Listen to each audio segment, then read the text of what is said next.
Never lose a moment of your hard work again with this essential Pandadoc tutorial.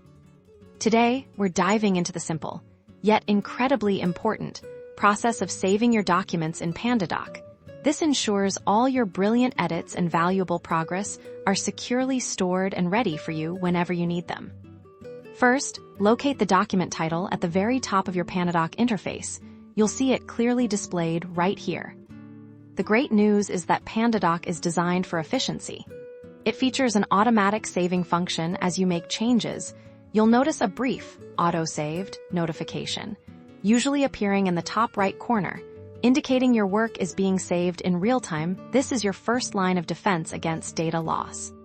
While autosave is fantastic, understanding manual saving options provides an extra layer of control. You might find a save or save as option within a file menu or a dedicated button, often located near the document title or within a main menu bar.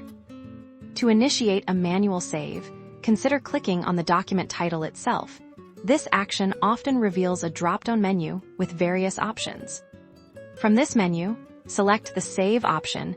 This will instantly update the current version of your document with all your latest modifications.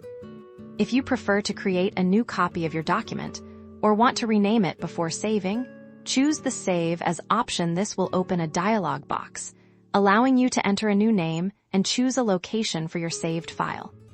Once saved, you can confidently close your document, knowing all your efforts are preserved. This simple act of saving, whether automatic or manual, guarantees your documents are safe and readily accessible. Keep your creations protected and your workflow smooth with these fundamental Pandadoc saving techniques.